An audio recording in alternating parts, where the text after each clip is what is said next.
On this episode, we chat with two women who are working to shine a light on gender-based violence in Thailand. So, if you want to understand more about an important but little understood issue in contemporary Thailand, you'll love this episode of the Bangkok podcast.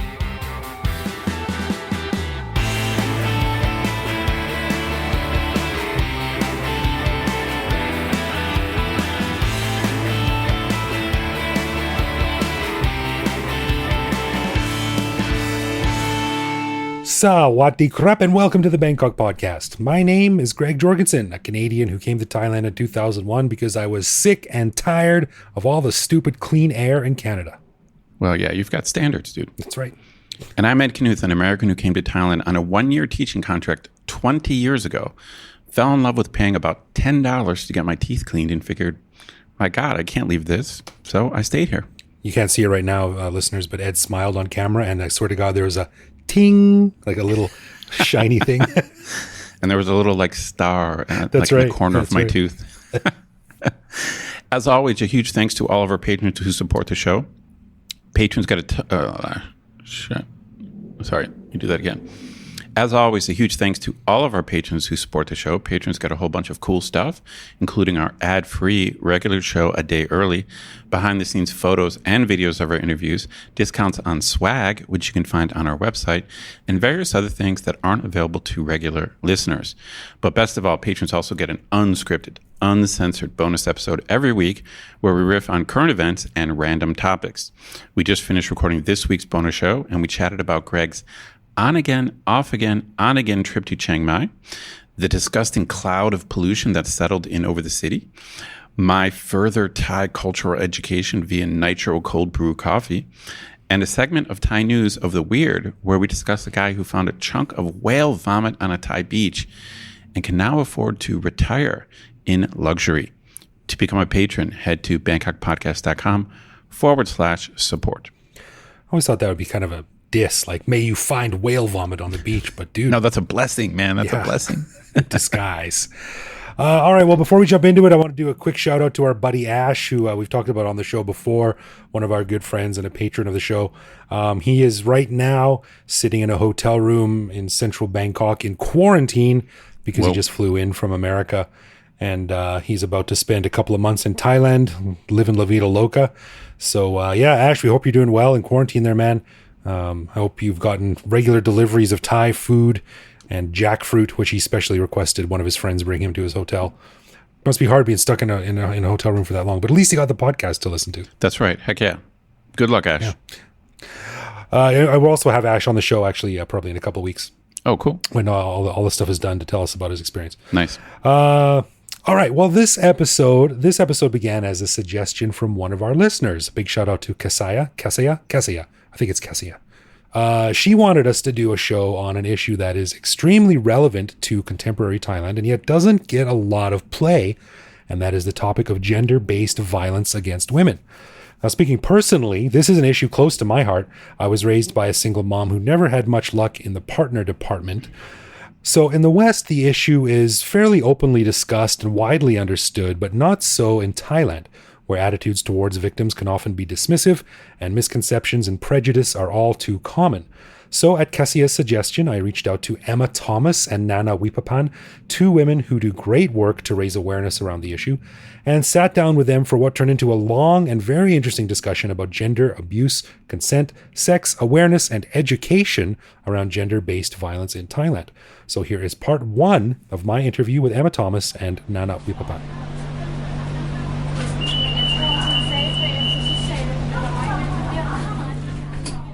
All right. Well, we are super psyched on this episode to have a two-person guest panel. I'm very, very happy to be joined by Emma Thomas from the UK. You've been in Thailand for almost 10 years. You're a former Muay Thai fighter and an activist. Welcome to the show, Emma. Thank you very much. Happy to be here. Thank you. And also with Wipaphan Nana Wongsawan, founder of Thai Consent, an ex-politician and a board game designer, which is probably one of the most important things a person can do, I would say. Nana, also welcome to the show. Hi. Now, I'm really happy to have you guys here because I wanted to talk about something for a long, long time.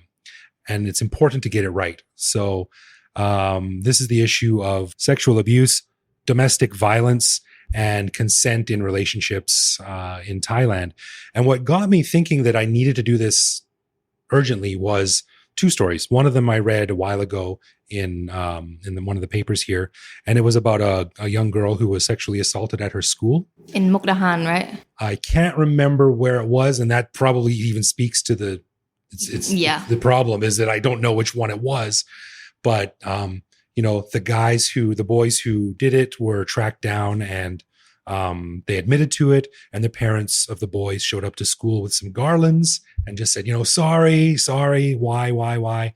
And let's just sort of let it blow over before it puts the school's reputation at risk, which right off the bat, like, that is pure bullshit. Very, very common though. Yeah. The case I was thinking of in Mukdahan, it was one of the students, I think she was a Matayom student, was abused not just by one teacher, but by a group of teachers and alumni. And some of the teachers at that school, even the female teachers, were making excuses for the perpetrators. Yeah.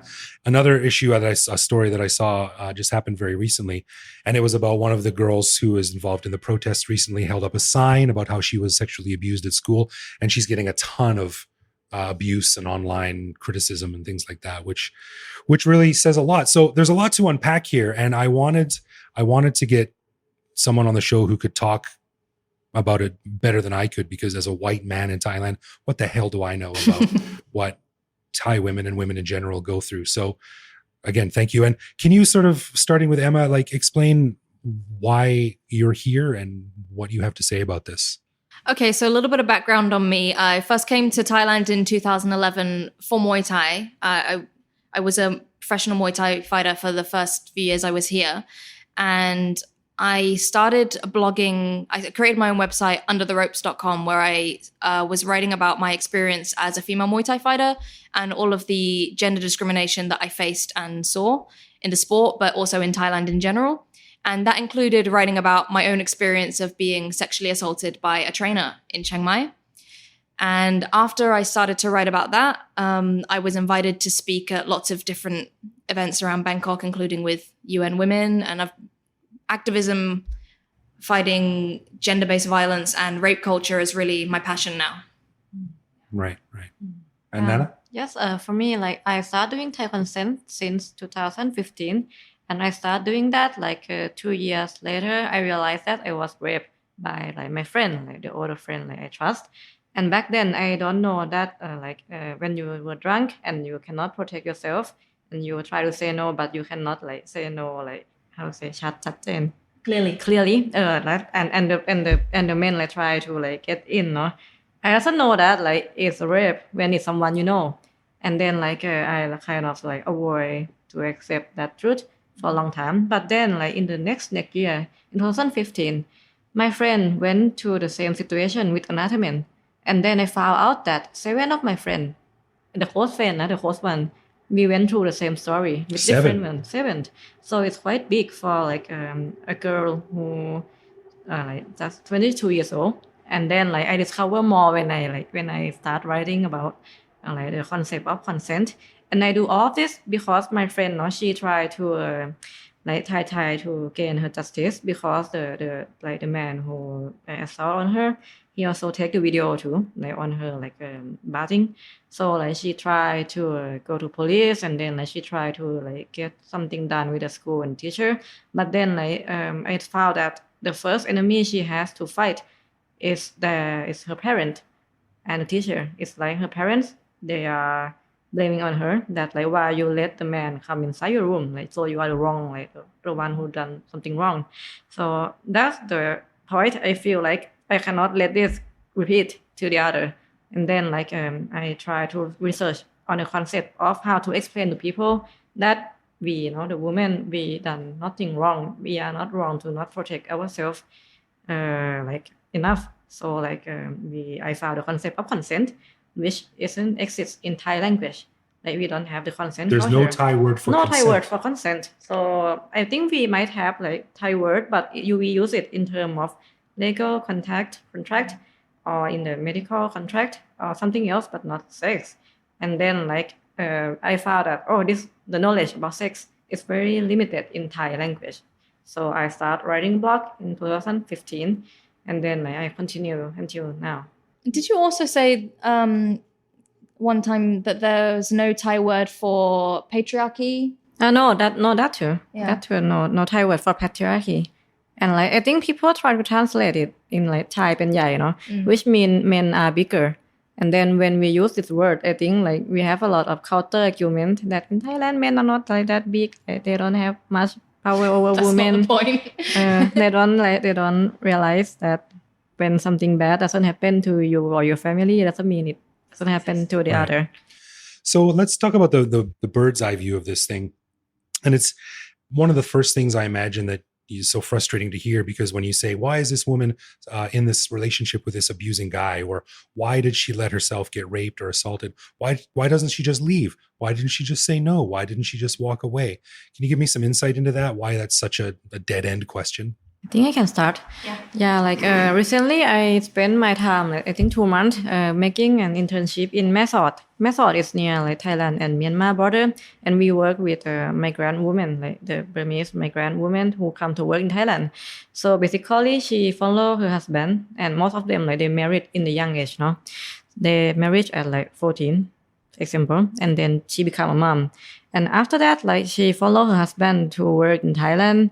And imagine you are young, you know no one but your husband, you have kids, and then like Many of them don't even speak Thai. they don't even speak Thai, and then they have a domestic violence in their house, but then like they don't know how to go back or go forward.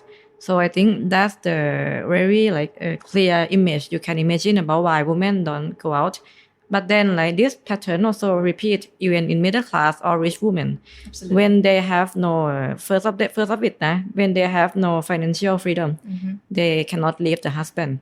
That's the main reason. And the second, when someone like become a mom or like they take care of the whole house, like housework, the perception about the world get limited.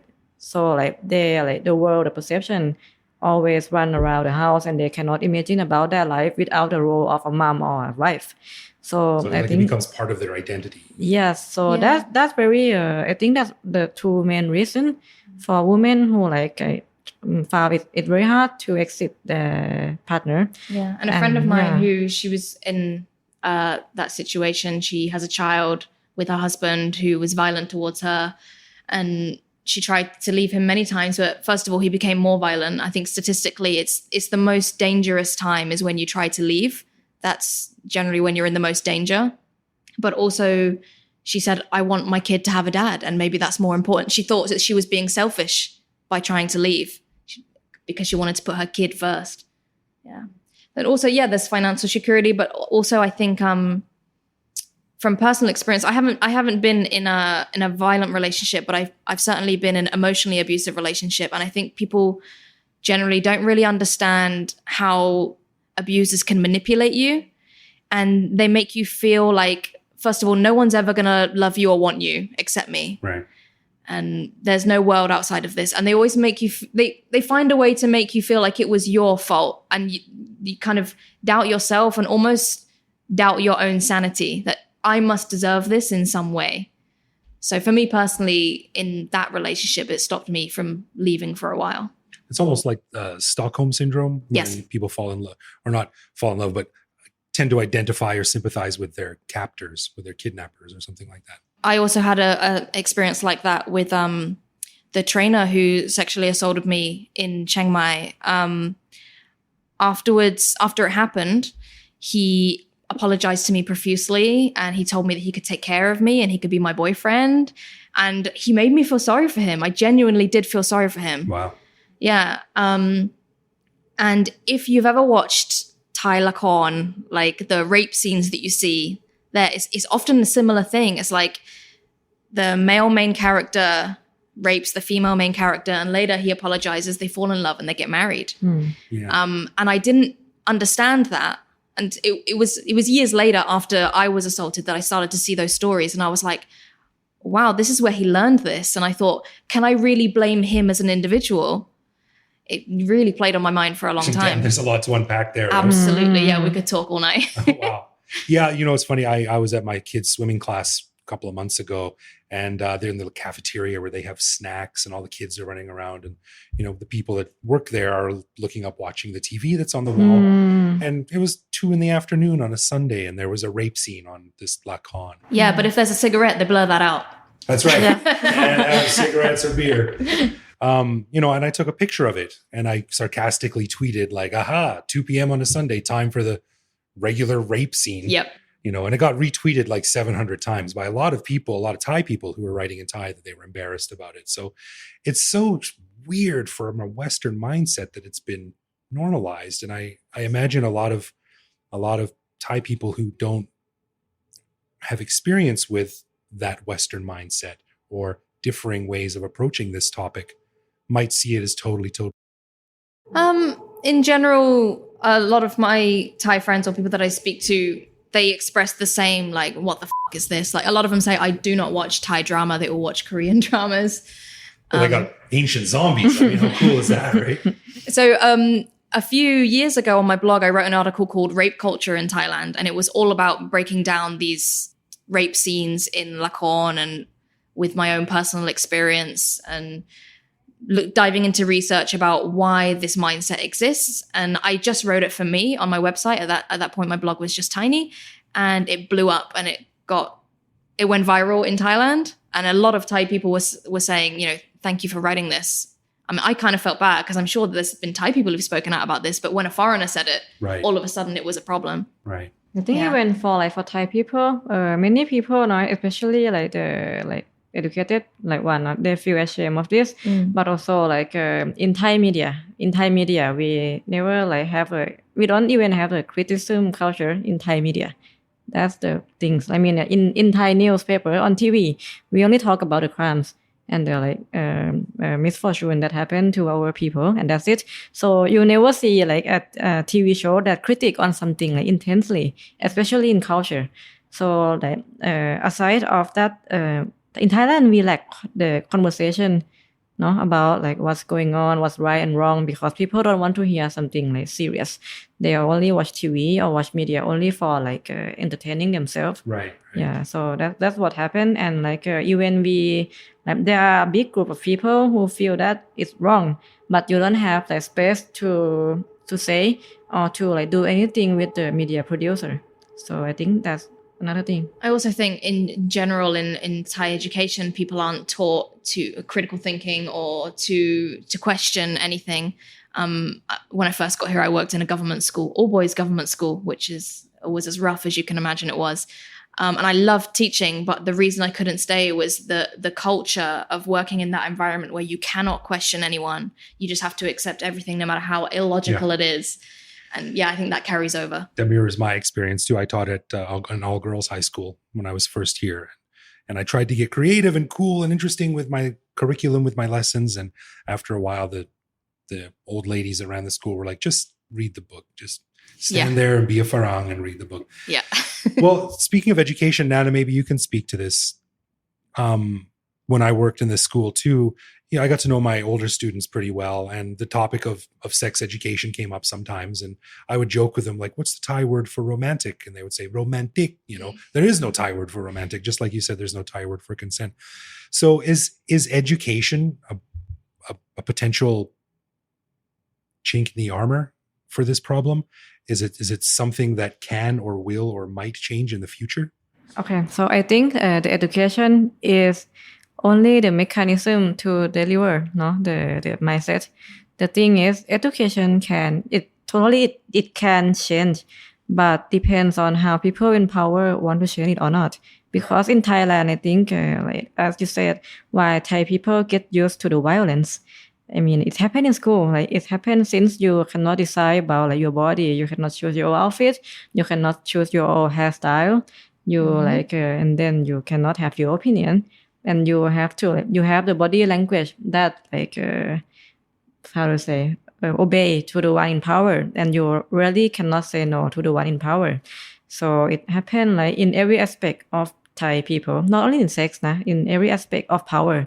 And when it comes to the sexual relationship, we really don't talk about that.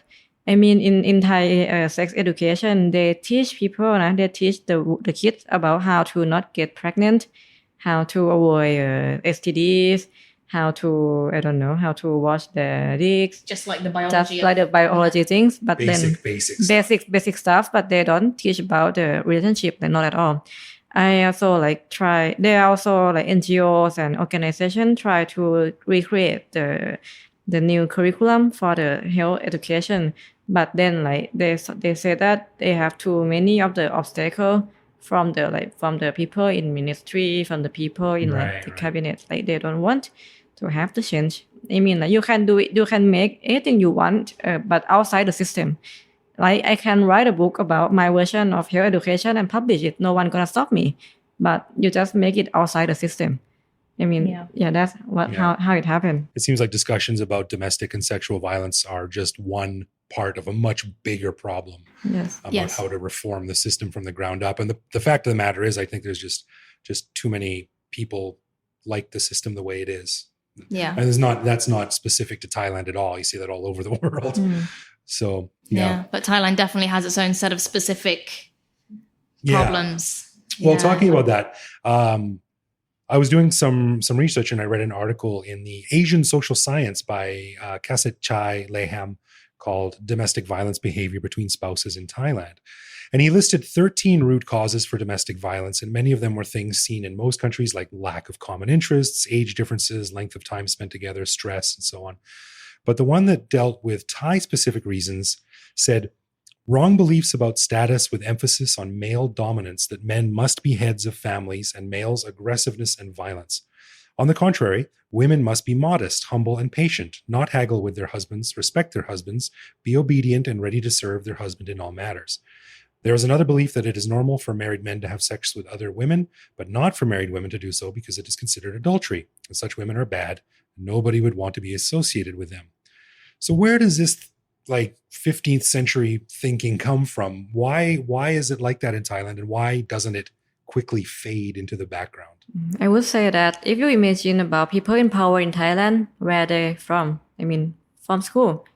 I mean, the people in the CEO, in the government, I think most of them graduated from the all boys school, all men school. That's interesting. And then they hang out to each other, and then they build. I mean, in the period, in the history, this country is built up on they try to modernize the country. Then they create school, they give education to the boys first, and then later the women, and they give education in the different aspects. And then for boys back then, but now I think they are reaching they are now 60, 70. So they share the experience among the all male group, and then it's them who grow up in the power, and then they rule the whole system. It's just circle of the circle of the all men connect on all men connection. I think that's my theory. I mean, no one make a study on this, but this is just my theory. Based on experience in politics. I met so many of men in power, and I inspect that many of them went to that kind of the background in childhood. That's interesting, and I can speak from personal experience. When you put a bunch of guys together in a living environment for a long time, guys are disgusting. We're sick. We're weird, gross little creatures, and when we get together, we become weirder and grosser. So that's an interesting facet of that I never thought about, but it's lots to think about there. There's lots in that quote that had me and Nana nodding yep. Yeah. And we've talked about it on the podcast before. I'm sure lots of people understand that a lot of Thai men consider it perfectly fine to have a woman on the side, a mia noi, but it's just not really done with Thai women. For me, as a white single woman attempting, or not really attempting, giving up on dating in Thailand is, you see a lot of that. And in my experience, I get the Thai men who are interested in me, I later find out that they're married. And a lot of women I know have that same experience. And it's not to say that all Thai men are like this, but it's happened to me so many times that I've given up. I would say that. Yeah, we did a show last year with 4 Farang women talking about dating in Thailand. I listened to that one. Yeah. That was a very common thing they talked about. Yeah. But I don't want it to turn into the male bashing show. No. Maybe do that for another one. But Emma, you've worked with the British Embassy and you've given talks to the Thai police on the appropriate response to sexual assault cases. Can you talk about why this is necessary, what the main problem is that you encounter in your discussions, and has there been any changes, improvements? Okay, so last year I was invited by the Vice Consul of the British Embassy to take part in a rape and sexual assault survivor handling conference. And that's because the Vice Consul at that time, his background is he was a police officer in the UK working on sexual assault cases. And he wanted to really work on that area in Thailand. So he started this conference and he invited a woman from Scotland who runs the Glasgow Rape Crisis Centre to conduct a seminar with Thai police to talk about the appropriate response, how to handle survivors, how trauma affects the brain, and why some people might not say no or fight back, and things that even in the West people are only just starting to talk about, but certainly in Thailand we're a little bit behind. And I was brought in as a survivor to give a speech at the beginning of my own personal experience to talk about what happened to me, why I didn't report it, and to give them a little bit of perspective as a foreign woman in Thailand who has been sexually assaulted. And generally the response, because it was tourist police, to be clear, they all came, I think, voluntarily from many different provinces in Thailand to listen. The general response I got from them was wonderful. They were all very engaged and they all personally thanked me for speaking. The one negative experience I had on that day in particular was with a Thai prosecutor. He came up to me at the end of my speech, and instead of saying, "Thank you for speaking, thank you for sharing," anything like that, he said, "I just want to tell you one thing. If you want to make a case, not only in Thailand, but anywhere in the world, you need evidence. And if you don't have evidence, you don't have a case." And I was like, and he walked away immediately after that. Cool, bro. You are part of the problem. This is the whole reason why people don't report. Yeah. Is attitudes like, and he's a prosecutor. Yeah. So that was very interesting.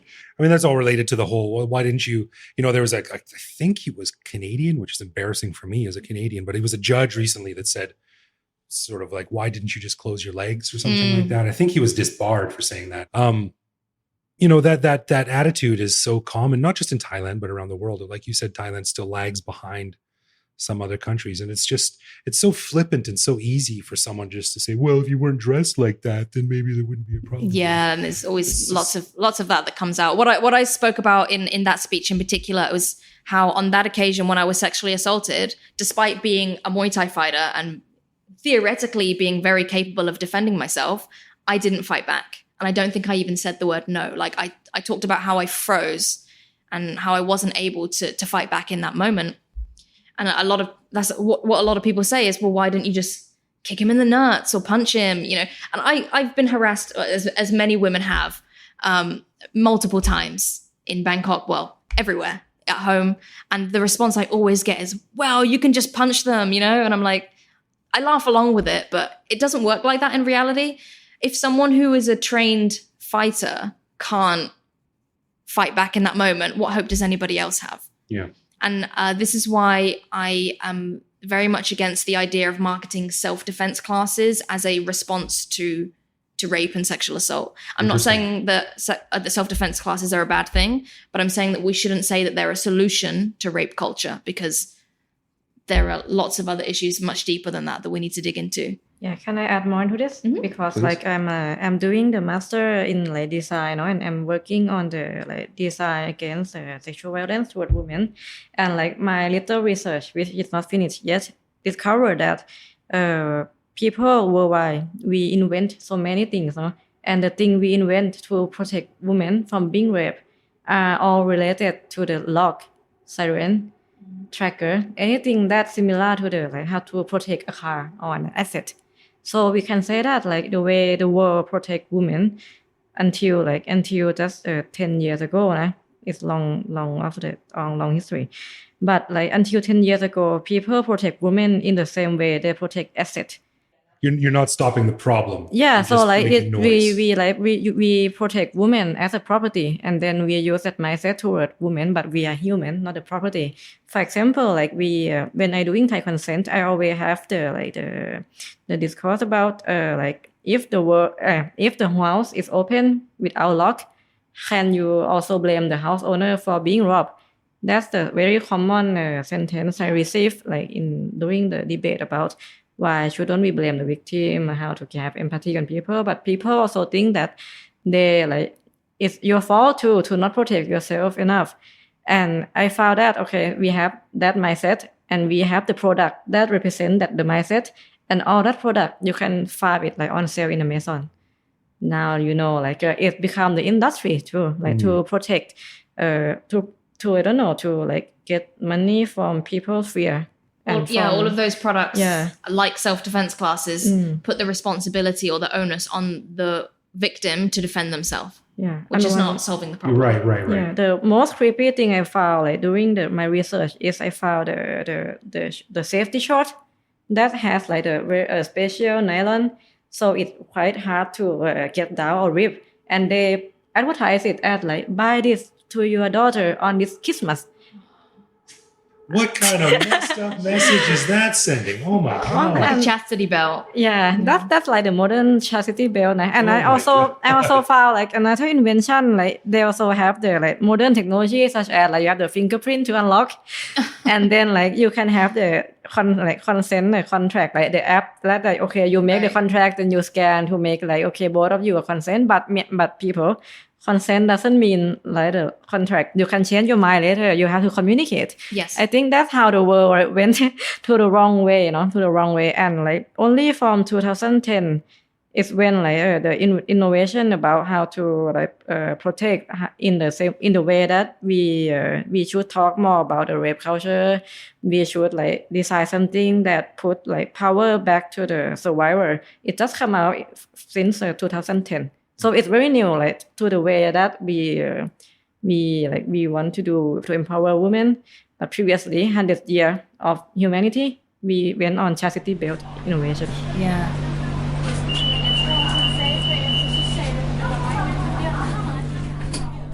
Wow, dude, this is a heavy topic, but I'm glad you decided to do it because just over the years, I keep reading about this problem and hearing stories, and I do think this is a lesson in Thai culture because we've talked about this before, how part of Thai culture is just always making things appear okay. It's like, right. I feel like Thai people, they just don't like to openly talk about negative stuff.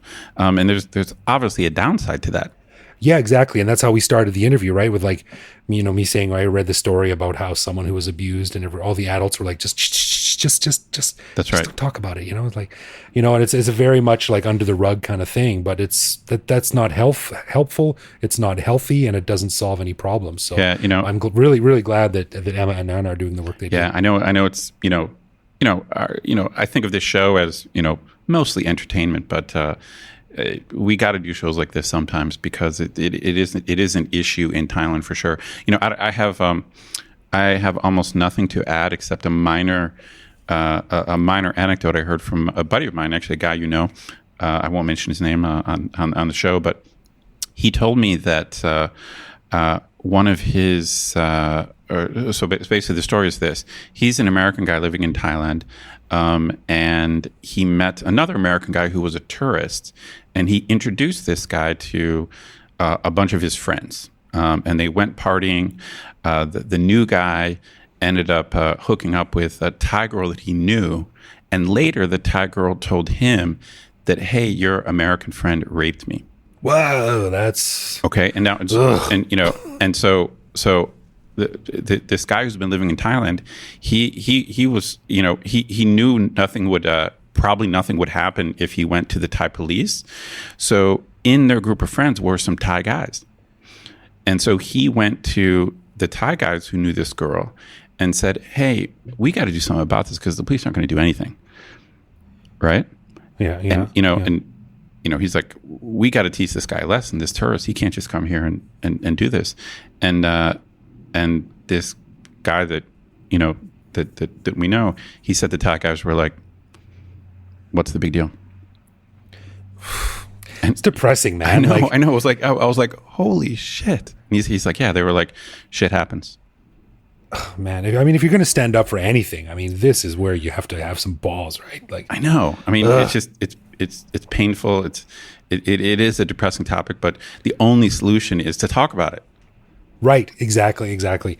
And many thanks to Emma and Nana for coming on. And when you and I were talking about it, we were always like, we need to, like, you and I can't do a solo show on this because we're two white men. What the hell do we know about this topic? Of course. So it was very educational for me to sit down with them, and I hope educational for our listeners too. So next week, we're going to be back with part 2 of the interview, which gets into some much deeper stories and some interesting concepts and theories about why this attitude is so prevalent in Thai culture. But thanks, Emma and Nana. It was very cool talking to you, and we'll be back next week with part 2 of this conversation. Cool. All right, let's get into some love, loathe, or live with, where one of us picks a particular aspect of living in Bangkok, which we then discuss and decide if it's something we love about living here, loathe about living here, or have come to accept as something that we just have to learn to live with, no matter how we feel about it. This week it is my turn. So, Ed, you're a bit of an MMA fan. I am an MMA fan for sure. Mixed martial arts. That's right. I was going to say multiple martial arts, which technically would also be correct. But I am not. I don't know much about it. But you've been to a lot of Muay Thai fights, I imagine, live Muay Thai fights at the stadium and stuff. I wouldn't say a lot, but I have been to some. It's funny you brought that up because it's something that I thought was really cool when I first moved here. And I periodically brought friends or visitors to watch Muay Thai during my first decade, you know? Yeah, right. And then I just haven't done it in a long time, but I want to go back, man. Yeah, I've been probably 10, a dozen times over 20 years, but I don't think I need to see it again. But anyway, when you're at a Muay Thai match, what do you think of the music that is played? Let's play a little bit of it here, just for a reminder, in case people are having a hard time sort of visualizing or audioalizing it or whatever the word is. Here it is.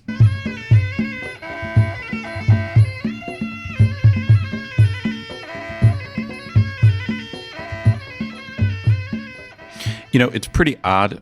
It's funny. I mean, it's some kind of traditional Thai music, and I got to say, I don't really like it. I wish I did. I mean, I guess it's one of those things that it's cool in a way because it's so odd. You know, music is different in different cultures, especially cultures that have different roots. So it really sounds like alien and different. Yeah. And I think we've talked about Thai country music before. Yeah. Luk Tung and stuff like that.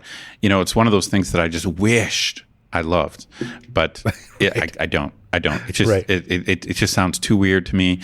It's funny because at Muay Thai, it does lend a weird eeriness to the whole thing. Like, it's funny, we don't really talk about Muay Thai that much, but it is one of those things that I usually tell tourists it's worth seeing at least once. I know it's a kind of a cliche for tourists, you know. Yeah. Because for me, to be honest, I usually tell tourists, unless you're really interested in temples or taking pictures of temples, I usually tell people I'm not sure it's worth it. I mean, it's one of those things that I guess everyone has to do, right? Right. When you come to Thailand, but to me, when you walk into a Muay Thai arena, you're in a different world. You know, right. It's such a weird thing. There's gambling going on, and then there is the strange music, which I guess is some type of Luk Tung, I guess. You know? I guess so, yeah. Now, it's funny. The other reason it's funny that you brought this up is because I was just talking to my buddy about the movie Only God Forgives, which was shot here in Thailand with Ryan Gosling. Yeah, I've never seen it. And that movie starts at a Muay Thai fight with the eerie music in the background. So I guess I'm gonna have to go live with. I wish I could say love. It's cool in the sense that it's so foreign and so alien that it creates like a bizarre mood. You know what I mean? Yeah, totally. I 100% agree with you. We're on the same page. I think of it as sort of like the same as I think of Chinese opera. Like, right, exactly. It's a really unique facet of that particular culture, and it's an indelibly tied to one particular element of it. But I just, it's not for me. Not something I'd ever really want to hear outside of that setting. That's right. Agreed. Yeah. So I guess we're a live with. We're both live with. Yeah. But I do recommend checking out a real Muay Thai fight, even though I know that's a classic tourist thing to do. I think it's worth it at least once. Yeah, at least once. Yeah. Okay, a final thanks to our patrons who support the show. Patrons get a ton of cool perks and the warm, fuzzy feeling knowing that they're helping support the show. Find out more by clicking support on our website and connect with us online. We're Bangkok Podcast on social media, bangkokpodcast.com on the web, or simply bangkokpodcast@gmail.com. We love hearing from our listeners and always reply to our messages. We do. You can also listen to each episode on YouTube. You can chat with us online or even reach out to me directly on Twitter or Instagram, or Insta as the kids say. I am BKK Greg. So thanks for listening, everyone. Take care out there. I'll see you back here next week. For sure.